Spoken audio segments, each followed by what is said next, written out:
મહિના પહેલા એક ગેસનો બાટલો જે છે જગદીશભાઈ નોંધાવવો પડે છે અને 3 મહિના પછી તેમને એ મળે છે. ભલા માણસ પણ નથી તો એમ જ થવાનું. ટ્રમ્પે ઘુરકિયા કર્યા ઈરાનની સામે. ઈ જોતા એમ લાગે છે કે હવે થોડીક કાઉન્ટડાઉન શરૂ થયું છે. ગઈકાલે પીએમ નરેન્દ્ર મોદી દ્વારા હૈદરાબાદ ખાતેથી એક એવું નિવેદન આપવામાં આવ્યું જે ચારે બાજુ હાલમાં ચર્ચાસ્પદ મુદ્દો બની ચૂક્યો છે, જેમાં તેમને પેટ્રોલ ડીઝલનો વધુ પડતો ઉપયોગ ન કરવો તેમજ સોનું ન ખરીદવું તે રીતની અપીલ જે છે તે દેશવાસીઓને કરી હતી. તેને લઈને પ્રશ્નો પણ ઉઠી રહ્યા છે કે શું એ મોદી સરકાર વિદેશ નીતિ પર ખરી નથી ઉતર્યું, શું ખરેખર એ સામાન્ય જનતા પર ઢોળવામાં આવી રહી છે જવાબદારીઓ કે તમે પેટ્રોલ ડીઝલ જે છે તેનો વપરાશ ઓછો કરી નાખો, સોનું ન ખરીદશો. ખરેખર આ જવાબદારી એ સરકારની છે કે પ્રાથમિક જરૂરિયાતો પૂરી કરી શકે. આ સમગ્ર મુદ્દે વાત કરીશું વરિષ્ઠ પત્રકાર જગદીશભાઈ મહેતા પાસેથી. જગદીશભાઈ, સ્વાગત છે આપનું ક્રાંતિમાં. નમસ્કાર. જગદીશભાઈ, જે રીતે પીએમ મોદીએ ગઈકાલે એક નિવેદન આપ્યું પેટ્રોલ ડીઝલને લઈને અને વર્ક ફ્રોમ હોમને લઈને, તો શું ખરેખર મોદી સરકાર એ વિદેશ નીતિ પર ખરી નથી ઉતરી? શું લાગી રહ્યું છે? મિક્ષુબેન, પહેલી વાત ઈ કે માનજો કે ખરું ઉતરવું હોય, શું કરીએ તો ખરું ઉતરાય. ચાલો, રાહુલ ગાંધી થી માંડીને કેસી વેણુગોપાલ એટલે કોંગ્રેસ થી માંડીને વિપક્ષો બધાએ કીધું કે નરેન્દ્ર મોદીની આ નાકામી છે. હાલો, માની લીધી નાકામી. ચાલો, શું કરીએ તો તમે એમ કે અત્યારે બધાને પેટ્રોલ સસ્તામાં સસ્તું આપી શકો, સોનાના ખરીદવાની છૂટે આપી શકો, તમે વર્ક ફ્રોમ હોમ ની પણ ના ન પાડો, તમારે ફાવે એટલું મોજ કરો, ઘરેથી કે ઓફિસમાં જાઓ, મજા કરો. તમે હું તમને કહું, ગેસ કે ફર્ટિલાઇઝર પણ જોઈએ એટલું વાપરો, વિદેશ પ્રવાસ પણ મંડો કરવા, કાંઈ ફેર નહીં. એવું તમારી પાસે કઈક બ્લુ પ્રિન્ટ તો હશે ને, તો જ નરેન્દ્ર મોદી નાકામ છે સાબિત થાય ને. તો તમારી કામયાબી છે દેશ માટે રજૂ નહીં કરો કે ભાઈ આના કરતા આમ કરો તો આપણને કાંઈ યુદ્ધની સ્થિતિ નડે એમ નથી, બધા એને ટેસડા કરશું એવું ન કે. જુઓ મિક્ષુબેન, આ યુદ્ધ છે, એમાં ભારતનો કોઈ રોલ નથી. બે હાથી ઝઘડે એમાં જંગલના ઝાડવાનો ખો નીકળી જાય, ઝાડવાનો કોઈ વાંક નથી. એમાં ઝાડવાની વિદેશ નીતિ કે ઝાડવાનું અસ્તિત્વની વ્યવસ્થા, ઝાડવા પોતે રક્ષા કરી ન શક્યા એમ ન કહેવાય કે ઝાડવા પોતાની રક્ષા કરવામાં નાકામ ગયા. અલા ભાઈ, બે હાથી ઝઘડ્યા, એમાં ઝાડવા તૂટી ગયા, એમાં કોઈ શું કરે? એમ અત્યારે જે છે ઇઝરાયલ, ઈરાન અને અમેરિકાનું જે યુદ્ધ ચાલે છે, અને આજે અત્યારે જ્યારે આપણે ચર્ચા કરીએ છીએ ત્યારે પણ ટ્રમ્પ વધુ પાછા આડા ફાટ્યા છે, એટલે લગભગ વોર વધી જશે એમ લાગે છે. તો આપણે 91% ડીઝલ પેટ્રોલ એટલે કે ઈંધણ જેને કહીએ છીએ એ તો આપણે વિદેશથી મંગાવીએ છીએ. આપણે અહીંયા તેલના કુવા તો, જેમ મોદી સાહેબે કીધું, વાત હકીકત છે, તેલના કુવા તો છે તો નહીં. તો કરવાનું શું? આપણી તમારે પગાર ઓછો થાય કે નોકરી હોય જાય તો કરકસર સિવાય બીજી શું વાત હોય છે? મને તમે કયો કે કરકસર સિવાય એવો કયો પોઈન્ટ હોય કે જેનાથી 12 માસ આપણે ટેસડા કરતા હોય એમ જ કરી શકીએ? ઘરના ને કહીએ તમે તારે મોજ કરો, ફરવા હરવા જાવ, લીલા લહેર કરો, એવું હોય? કરકસર સિવાય છૂટકો નથી. જે બિનજરૂરી આવશ્યક હોય એમાં ના જ પાડી. 108 બંધ કરી દો એમ નથી કીધું. વેન્ટિલેટર ઉપર લાઈટ ઓછી વાળો એમ નથી કીધું. ખાતર જરૂરી હોય ત્યાં ખાતર ન વાપરો એવું નથી કીધું.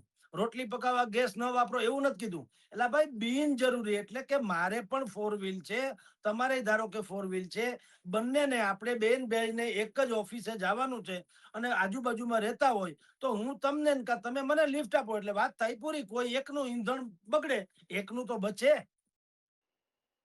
તો એમાં ખોટું શું? એટલે જવાહર, અત્યારે આ તો છોડો આપણે, પણ આપની જાણ ખાતર જે દિવસે આપણે અમેરિકાએ આપણી ઉપર ચોખા, લાલ બહાદુર શાસ્ત્રીના વખતમાં ઇતિહાસ સાક્ષી છે કે ચોખા એને કીધું મોંઘા ચોખા મોકલશું ને ફલાણું ઢીકણું, તો લાલ બહાદુર શાસ્ત્રીજીએ ભારતને શું એલાન કર્યું હતું દેશવાસીઓને કે એક ટંક હાકે જમજો પણ આપણે અમેરિકાની સામે ઝૂકશું નહીં. એના અનાજનું જે આપણી ઉપર એ લોકો બિલકુલ પ્રેશર નાખવામાં આવે છે તો આપણે બી ગુલામી નહીં કરીએ. એક ટંક જમજો. તો આખા દેશે એક ટંક જમાતા. પણ અમેરિકાની ગુલામી આપણે જે તે દિવસે કે જે તે સમયે સહન નહોતી કરી.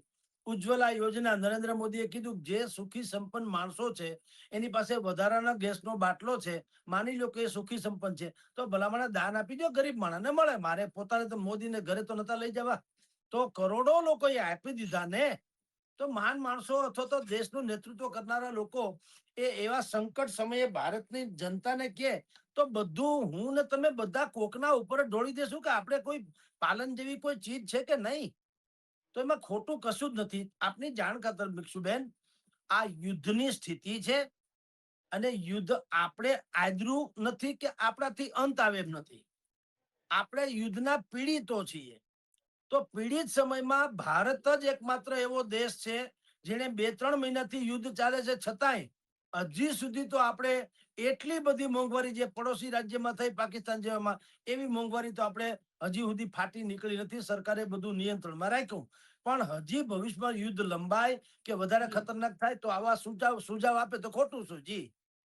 પણ જગદીશભાઈ, તમે જે ગેસના બાટલાની જો આપણે પરિસ્થિતિ જોઈએ તો તેના ભાવ વધી ચૂક્યા છે, કાળા બજારી થઈ રહી છે, 3-3 હજારમાં ગેસના બાટલા વેચાઈ રહ્યા છે. તો મિક્ષુબેન નરેન્દ્ર મોદી વેચે છે કે હું ને તમે વેચીએ છીએ? મને કયો ચાલો. તો એ કાળા બજારી પણ અટકાવી જ શકાય, અને પણ જ્યારે આપણે કરે સામાન્ય છે પ્રજાની કોણ? હું વાત તો એમ જ કરીએ કઉ છું ને. તો એમને 3 મહિના પહેલા એક ગેસનો બાટલો જે છે જગદીશભાઈ નોંધાવવો પડે છે, અને 3 મહિના પછી તેમને એ મળે છે. ભલા માણસ પણ નથી તો એમ જ થવાનું. પણ હું તમને એમ કહું, જે કાળા બજારી કરે છે નરેન્દ્રભાઈ મોદીએ છૂટ આપી છે અથવા તો પોતે કરે છે કે એના મામા માસીની દુકાન છે? મારા ને તમારા કુટુંબના કે કોઈ સગા સંબંધી ઓળખીતા પાલખીતા અથવા નાગરિકો, એજન્સી તો એની છે ને, એજન્સી તો એની છે. તો એનામાં બુદ્ધિ નથી કે ભાઈ અત્યારે દેશ સંકટમાં છે ત્યારે કમસે કમ કાળા બજાર ન કરીએ. બધાને આપણે સંયમમાં રહેવાનું શીખવીએ, પણ કાળા બજાર શું કામ કરીએ? તમે જુઓ 9/11 થયું અમેરિકામાં, ટ્વિન ટાવર તોડી પાડ્યા, હજારો લોકો ગુજરી ગયા. તમે સાંભળ્યું કોઈને રોક અકલ કરતા?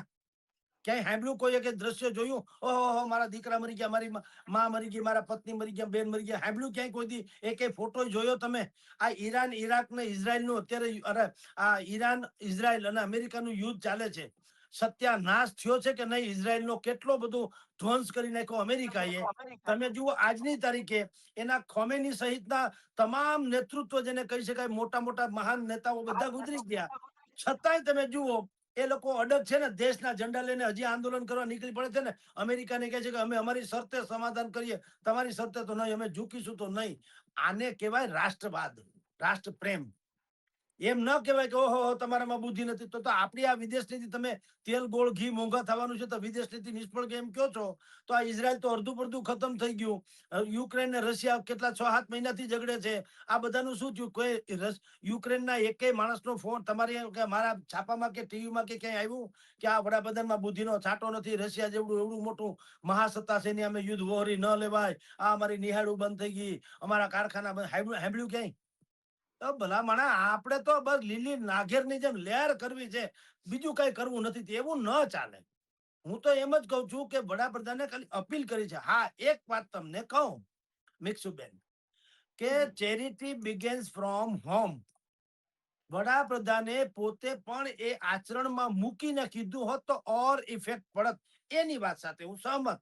જેમ કે આજે જ વડાપ્રધાન નરેન્દ્ર મોદી જયારે અત્યારે આપણે ચર્ચા કરીએ છીએ ત્યારે સોમનાથના ભવ્યોત્સવમાં તેઓ શ્રી હાજર રહ્યા. ત્યાં ઓડિયન્સ ભેગું કરવા ઓબ્વિયસલી સિટી એસટી બસ ને બધાને ફાળવામાં હજારો બસ આવ્યું હોય, વાહનો આવ્યો હોય, આ છે તે છે. કદાચિત આ જે છે એ ઉત્તમ જ છે કાર્યક્રમ, તમારી જાણ કરતા. સાંસ્કૃતિક ધરોહરને વિસરી જવી એટલે આપણે ભવિષ્યનું ધૂંધળું કરવું, એ બે સમાન વાત છે. એટલે આપણે એ વિરાસત વિસરવી ન જોઈએ. પણ વડાપ્રધાને જો એવું કદાચિત કીધું હોત કે ભાઈ અત્યારે ખરેખર 75 યર્સ પૂરા થાય છે સોમનાથ જીર્ણોદ્ધારને, એટલે મારે ભવ્યોત્સવ કરવો જ તો માન લ્યો તો આ ટાઈપનું આયોજન હતું. પરંતુ અત્યારે સિચ્યુએશન એ ટાઈપની છે કે આપણે ઈંધણ બચાવવું જોઈએ, બીજી બધી મુશ્કેલીઓ જે છે એમાંથી આપણે પાર ઉતરવા માટે કરકસર જેવી ચીજ, એટલે હવે એ આવતે વર્ષે ઉજવશું કે પછી ગમે ત્યારે, તો આ તો ઉત્સવ જ છે ને. તો ઓર વધુ સારું થયું, એમાં જરાય ઇનકાર નથી. પણ નાકામી જે શબ્દ છે કે આવડા બધાની નાકામી, તો તમે શું કયો? મને કયો નાકામી એટલે તમારી પાસે કોઈ પ્લાન હોય તો કયો, લ્યો. કે ભાઈ ફલાણી વસ્તુ કરી હોત તો દેશમાં કઈ સંકટ ન થાત. કોઈ પાસે જે કોંગ્રેસ હોય કે વિપક્ષ હોય કે બીજા આલોચકો હોય, આપણી જેવા વિશ્લેષકો હોય કે બીજા કોઈ ટીકાકારો હોય, કોઈ પાસે હરામ બરોબર કોઈ પ્લાન હોય તો ખાલી બસ થૂકા થૂકી કરી દેવી. પ્લાન નિષ્ફળ ગયો તો સફળમાં શું થાય? તમારી પાસે છે કઈ કયો લ્યો. તમે આ દેશના નાગરિક નથી? જગદીશભાઈ, એક એ પણ પ્રશ્ન છે કે જ્યારે કોઈ પણ નેતાઓ હોય છે તો તેમની પાછળ આપણે મુખ્યમંત્રી તો એક ઊંચા કક્ષાનું પદ છે ચોક્કસથી, પણ તેના સિવાય જો ધારાસભ્ય હોય તો તેની પાછળ 5-5 ને 6-6 ગાડીઓ ચાલતી હોય છે. જો ખરેખર પેટ્રોલ ડીઝલ જ જો બચાવવું હોય તો એ ગાડીઓમાં પણ કાપ મૂકવો જોઈએ. પણ બેન, આપણી પાસે નથી વાહન. જો એક વસ્તુ તમે દ્રષ્ટિકોણ હંમેશા બધું જ રાજકારણીને આપણે સોફ્ટ કોર્નર, તમે મસાલો પૂરો કરનાર. તમારા ઘરમાં કેટલા મેમ્બર છે ને કેટલા વાહન છે મને કયો? છે કે નહીં? જરૂર છે તો બધા વાપરો છો કે નહીં? મારા ઘરમાં છે, અમે 3 છે ને 3 વાહન છે લ્યો. તો કા મને એવી કરકસર હુકતી નથી? જો ચેરિટી બિગિન્સ ફ્રોમ હોમ, એવી રીતે પેલા સુંદરતા પામતા પેલા સુંદરે બનવું પડે. ઈ ઠીક છે, મેં તમને પેલા તો કીધું કે નરેન્દ્ર મોદીએ સોમનાથનો કાર્યક્રમ ટૂંકાવ્યો હોત સારું થાય. નગરપાલિકાથી માંડી અધિકારીઓને કે ઓછું પેટ્રોલ બાળો એવું કદાચ જાહેર કરશે, કરે તો સારી વાત છે, જરાય વાંધો નથી, કરવું જ જોઈએ. પણ કેવળ એ જ દુરુપયોગ કરે છે ને તમે હું સદુપયોગ કરે એમ કેમ માની લેવાય? મને કયો. હવે તમે વિચાર કરો, જયારે તમે કોકને માની લો કે તંત્રને ફોન કરો ને મોડું આવે ત્યારે જો તંત્ર એમ કે મામલતદાર કે ભાઈ હવે મારા પેટ્રોલ ડીઝલ નો ડખો છે ને હમણાં સરકારે કરકસર કરવાનું કીધું ને એટલે હું બુધવાર આવીશ, તો આપણે બધા રાયડું પાડશું કે તંત્ર તો ધ્યાન આપતું નથી, 2-4 દિવસે આવે છે ને આનો અકલનો છાંટો નથી વગેરે વગેરે. એટલે આપણે પૂછડે પકડો તો ખાંડો ને મોઢે પકડો તો ઓલા કે ને એના જેવું છે આ. કે તમે વાંક દ્રષ્ટાની જેમ નીકળ્યું વાંક જ ક્યારેય ભારતીય બનશો જ નહીં ભલામણા. કે ભાઈ હાલો ઓકે, વડાપ્રધાને કીધું ચાલો અમે એક વખત સરકારને શરમ આવી જાય એક વખત એવું કામ નાગરિકો કરી ના બતાવે કે ભાઈ હાલો અમે એસટી બસમાં જ જશું, સિટી બસમાં જ જશું, શહેરે ટેક્સી કરશું, મેટ્રોમાં જશું, ચાલો. અને વાહનો બાકાયદા તમને શહેરમાં જેમ રાજકોટ છે ભીડભાડ વાળું છે, અહીંયા કોઈ હાલતું નથી. ડોક્ટર કે તો હાલે ફરજિયાત, બાકી કોઈ હાલતું જ નથી, બધા વાહનમાં જાય છે. અને સૌથી વધુ ગુજરાતમાં અગર વાહન ધરાવનારું કોઈ શહેર હોય તો એ રાજકોટ છે, 2 વ્હીલ થી 4 વ્હીલ સુધીમાં.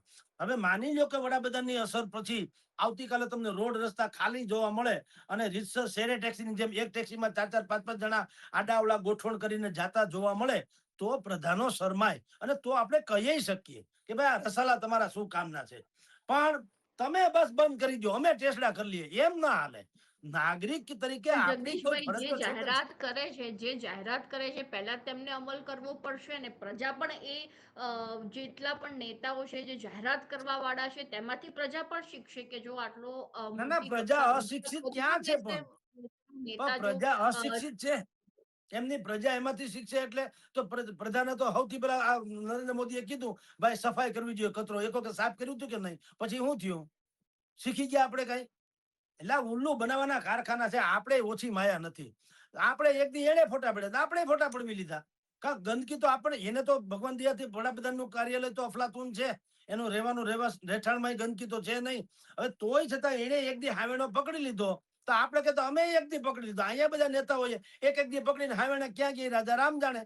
અને કચરો પાછો એવો, કચરામાં પાછું પોતાની સાડી મેલી ન થાય એવા તો કચરા કાઢ્યા હતા નતા? તો આપણે તમે ભલામણ મને સમજાતું એ નથી બેન કે તમે નાગરિકોની ફરજ વિશે કેમ આપણે કોઈ ચર્ચા નથી કરતા? અરે ઘોળ્યા પ્રધાનો ગણ્યા કરતા છે કેટલા? હાલો સમજી લ્યો. પણ 140 કરોડ પ્રધાન છે. હાલો મને કયો 1 કરોડ જણા છે આવા પ્રધાન જેવા, માની લ્યો પ્રધાન અને પ્રધાન જેવા 1 કરોડ છે, 2 કરોડ છે, 10 કરોડ છે, માની લ્યો તો 130 કરોડ બધા વધ્યા કે નહીં? તો 130 કરોડ લોકો કઈ આમ આવી પ્રેરણા લે તો કઈ જગતમાં ફેરફાર ના પડે? પણ અમારે નથી. તમે કરો આ જ માથાકૂટ છે. અને ડિબેટના વિષયો આવા જ બનતા હોય છે. એટલે ભાઈ ઈ કરે છે તો તમે શરમાઈ જાવ. હું તમને કહું ને, મંદિરમાં ચાખડી પહેરીને જાવ તમે, બૂટ પહેરીને, તો તમારે શરમાવું પડે કે પૂજારી તમને ખીજાવવું પડે? તમારે શરમાવું પડે ને, મારે શરમાવું પડે ને. હું બૂટ પહેરીને જાઉં, બધા મારા સામું જુએ કે આ ભાઈમાં કેમ છે, આ બૂટ પહેરીને આવ્યો છે, તો મારે શરમાવું પડે ને, કારણ કે કોઈએ બૂટ પહેર્યા નથી હોતા એટલે મારે બૂટ પહેરીને જવામાં સંકોચ થાય. એવી રીતના જનતા પણ સ્વયં એક વખત નક્કી કરે. આ દેશની જ વાત છે ને. અમસ્તુ પેટ્રોલ મોંઘું થાય, નરેન્દ્ર મોદી મોંઘું પડવાનું? મને કયો. હાલો પ્રધાન છે એને મોંઘું પડે છે, એને તો કઈ ઉપાધિ નથી, બધા ગામને પાસે તાકડધીનના છે. એટલે ભલામણ પેટ્રોલ પંપમાં લાઈન આપણી જ્યાં લાગે છે. આજે શેર બજાર તૂટી ગયું, ખાલી ખબર પડી કે ભાઈ પેટ્રોલ ડીઝલ ઓછું બતાવવાની વાત કરી. સોનું નહીં તો સોનાના જે કલ્યાણ જ્વેલર્સ થી માંડીને જેટલા પણ લોકો શેર બજારમાં લિસ્ટેડ કંપની છે, તમે જુઓ ભાવ બધાના ઘટી ગયા. તો નુકસાન તો આપણને જ થાય છે, પ્રધાનને ક્યાં થાય છે? તો પ્રધાનો કે મોટા માણસો કે સાધુ સંતો કે બીજા કરતા મહાન વિભૂતિઓ જે કઈ કે, તો સીધું આપણે એમ બ્લેમ કરીને એમ કહેવા માંડીએ કે તમે કઈ નથી કરતા તો અમે કઈ નહીં કરીએ, એવું ન હોય. આજની તારીખે ગાંધી આશ્રમો જેટલા ગુજરાતથી માંડીને બધે છે, તમે જુઓ કેવા ભવ્ય ગાંધી આશ્રમો છે, 2-2, 5-5 એકર જમીનમાં પથરાયેલા. હવે ગાંધીજી સાદગીના પ્રતીક હતા, તમે આશ્રમો જુઓ તો નથી ભવ્ય. સાધુ સંતના આશ્રમ ભવ્ય નથી એટલે હું એને કોઈ સારી વાત ન કરવી. હવે ઈ સાઈડ જુદી છે કે પોતે પણ ભવ્યતામાં જીવે છે, પણ એટલીસ્ટ ઈ વાત જે કરે છે ઈ પોતે પાળે તો રૂડું, પણ ન પાળે તો વાત તો વાજિબ છે ને કે ભાઈ કરકસરમાં જીવો. એમ વડાપ્રધાને તમને અત્યારે એટલું કીધું કે ભાઈ જો પેટ્રોલ ડીઝલના ભાવ જે છે એ અત્યારે 101 ને આળેગાળે આખા દેશમાં થઈ ગયા. 101 એને આળેગાળે થઈ ગયા. એટલે તમે જો બને ત્યાં સુધી એક તો ઈંધણ બચાવો, 1 વર્ષ સુધી સોનું ન ખરીદો, પછી ખાવાનું તેલ જે છે એ પણ તમે ઓછું કરો. ગેસ અને ફર્ટિલાઇઝર્સ છે એમાંય કરકસર થાય તો કરો. વર્ક ફ્રોમ હોમ થઈ શકે તો તમે ઈ કરો. શેરે ટેક્સી કરો, એટલે કે મેં કીધું મારી પાસે એક કાર હોય, ફોર એક્ઝામ્પલ મારે જવું ઓફિસે ને મારી જ ઓફિસ બાજુ મારા ઘરેથી કોકને જવાનું હોય તો બેસાડીને જાઓ. એકમાં 3 બેસે કે 2 બેસે બધું હરખું છે, તો એવું શહેરે ટેક્સી કરો અને વિદેશ યાત્રા ટાળો. મોટા ભાગની મિક્ષુબેન આ વાત અપીલ જે છે વિદેશી હુંડિયામણ બચાવવા માટેની છે. તમને એક જાણ ખાતર અભ્યાસુ તરીકે એક ચેમ્બર ઓફ કોમર્સે કીધું કે વર્ક ફ્રોમ હોમ, સાંભળજો, વર્ક ફ્રોમ હોમ, ઘરે બેસીને ઓફિસનું કામ કરવાનું. અગર આખા દેશમાં કેવળ 1 કરોડ લોકો, આખા દેશમાં કેવળ 1 કરોડ લોકો એ અઠવાડિયામાં 3 જ દિવસ, આખું અઠવાડિયું પણ નહીં, અઠવાડિયામાં 3 જ દિવસ વર્ક ફ્રોમ હોમ જો કરે તો ભારતને 1 વર્ષે 17,000 કરોડ 17,000 કરોડ રૂપિયાની બચત થાય. જો બોલો, ખાલી 3 જ દિવસ વર્ક ફ્રોમ હોમ લેપટોપમાં કરી નાખે કામ, ઓફિસે ગયા વગર. આખા દેશમાંથી 1 જ કરોડ લોકો, તોય 17,000 કરોડ રૂપિયાની બચત થાય. તો ભલામણા કોક સારી વાત છે ક્યાંક સ્વીકારવી કે બધું થૂથી જ કરવું. મેં આપને ટીકાની વાત તો કરી કે માન્યો કે સોમનાથનો કાર્યક્રમ ન કર્યો હોત તો સારું જ હતું, એમાં ના નથી, તો કહું જ છું કે ભાઈ એને એમ જ કેવું જોઈએ ભાઈ મારે ખરેખર સોમનાથનો કાર્યક્રમ કરવો હતો, પણ હવે આ અત્યારે મને એમ લાગે છે કે સ્થિતિ બરાબર નથી, તો હું એ કાર્યક્રમ ટૂંકાવું છું અને ઓનલાઈન હું કરી નાખું. એ જુદી હોય, પણ ઈ સોનામાં સુગંધ ભળે એમાં ના નહીં. પણ એટલે હવે તમે નથી પાડતા તો અમને શું કામ કયો છો, ઈ વાત બરાબર નથી. જનતાને આખી એક મેસેજ આપવો હોય તો જનતાએ થોડો કોઓપરેટ કરવામાં ફાયદો કે ગેરફાયદો આપણને જ છે ને. આપની જાણ ખાતર બેન, અત્યારે જો સોનું જે છે 1.5 લાખ 1,54,000 રૂપિયાના ભાવની આળેગાળે વેચાય છે, રાઈટ? આપણા દેશમાં વર્ષે 700 થી 800 ટન સોનાની આવક એટલે ખપત છે. આપણે ઇમ્પોર્ટ કરી 700 થી 800 ટન, બરાબર? હવે સોનું જે છે એ શું કામ મોંઘું થઈ ગયું છે કે ઓલા વેનેઝુએલામાંથી એના રાષ્ટ્રપતિને અમેરિકાએ પકડ્યા ત્યારથી ડખે ચડ્યું અર્થતંત્ર દુનિયાભરનું. અને પછી ચીન, તુર્કી, પછી કઝાકિસ્તાન, ભારત, પોલેન્ડ, આ બધાની જે રિઝર્વ બેંકો હોય, જેમ આપણે રિઝર્વ બેંક છે, બધાની કેન્દ્રીય બેંકો છે, એને મોટા પાયે સોનું ખરીદી લીધું. વિશ્વમાં અમુક આર્થિક જેને કહેવાય ને બળ કે તાકાત, એ જેની પાસે જેટલું વધારે માત્રામાં સોનું એટલો એ સક્ષમ દેશ કહેવાય. એટલે બધાએ મોટા પાયે ખરીદી પણ સોનાની કરી લીધી. એટલે સોનાના ભાવ વચ્ચે તો તમને ખબર છે તો બહુ ભાવ વધ્યા હતા. 2015 પછી આજ સુધીમાં 60% ભાવ વધારો થયો હતો. હમણાં વળી થોડોક હળવો થયો, તોય 1,54,000 કે 1.5 લાખ ની આળેગાળે તો છે. હવે આ સોનું પણ મેં કીધું આપણે ઇમ્પોર્ટ કરીએ છીએ મોટા ભાગનું, તો વિદેશી હુંડિયામણ તો જાય કે નહીં? ભારતનો પૈસો ન્યા જાય. આપણા અહીંયા 90 કે 95 રૂપિયા, ત્યારે એનો $1 થાય અમેરિકાનો. તો એ વિદેશી હુંડિયામણ જો બચે, માની લ્યો, તો ઈ પૈસો જે મેં ઓલા 17,000 કરોડ રૂપિયાની વાત કરી, એવું તમને હું પ્રવાસન વિભાગની વાત કરું કે જો પ્રવાસન વિભાગમાં, એટલે સરકારે શું કીધું અત્યારે નરેન્દ્ર મોદીએ, વિદેશની યાત્રા જે હરવા ફરવા આપણે જતા હોય વેકેશનમાં, એ કદાચ ટાળો તો હાલે 1 વર્ષ એમ. હવે એમાં કઈ ફર્યા વગર કઈ એમાં આપણે કઈ લુખું ખાતા નથી. હું ગિરનારમાં આજે જાઉં કે 2 વર્ષ પછી જાઉં, એનું એકેય પગથિયું ઓછું નથી થવાનું. હું ઘણી વખત કહું છું, તમે ને હું આજે શોલે ફિલ્મ જોવા જાય, બસંતી નાચે છે ને ગબ્બર હજી એમને હાહાકાર મચાવે છે, જ્યારે કે એને ગુજરી ગયા ને વર્ષો થઈ ગયા ગબ્બરસિંહને, સમજી લો. તો શોખ માટે ક્યારે તમે મોડા નથી પડતા. એટલે વડાપ્રધાન એમ નથી કીધું કે તમે ખાવાનું બંધ કરી દો, એમ નથી કીધું તમે બાકીનું બધું શ્વાસ લેવાનું બંધ કરી દો. એને કીધું ભાઈ સાહેબ તમે બને ત્યાં સુધી ફરવા જવાનું જે છે એ એકાદ વર્ષ ટાળો તો શું ફેર પડે. તમે આજે સિંગાપુર જાઓ કે વરદી પછી જાઓ, કદાચ ક્યાંક ઉમેરા હે, ઓછું તો નહીં થાય. એવી રીતે પેટ્રોલ ડીઝલ ઓછું બાળશો તો તમને ફાયદો થાય, પેટ્રોલ પંપે લાઈન ઓછી થાય, ભાવ ઓછા થાય, તમને ફાયદો. વિદેશ યાત્રાની તમને બેન વાત કરું, ટુરિઝમ ડિપાર્ટમેન્ટ આપણે આપણું ભારતના લોકો મોટા ભાગે Thailand, Dubai, UAE, America, વિયેટનામ, Indonesia વગેરે જગ્યાએ મોટા ભાગે ઉનાળાની વેકેશનમાં જતા હોઈએ છીએ.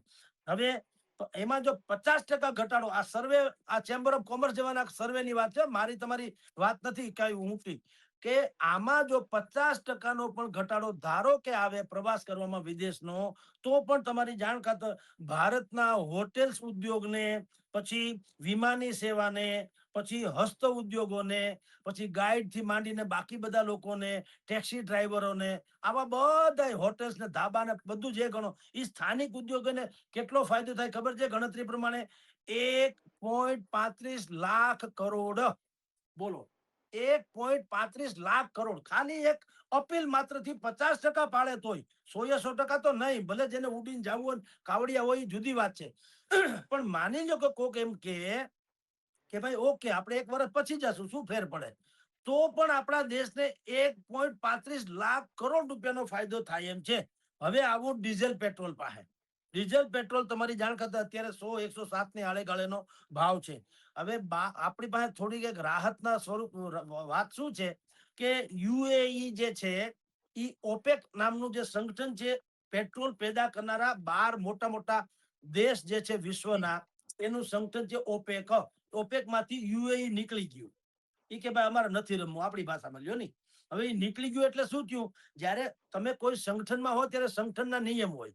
એ લોકો નક્કી કરે કે તમારા દેશમાં પેટ્રોલ પેદા થાય છે પણ આનાથી વધુ ઉત્પાદન કરવું નહીં, દિવસના આટલા લાખ બેરલ જ કાઢવા. હવે એવું છે નહીં, આ યુએઈ નીકળી ગયું ને યુએઈ થી આપણે મોટા ભાગે પેટ્રોલ લઈએ પણ છીએ. હવે યુએઈ ઓપેક માંથી નીકળી ગયું એટલે એ તો ધારે એટલું ઉત્પાદન કરી શકે, ઉત્પાદન કરે એટલે આપણે ધારે એટલું મેળવી પણ શકીએ.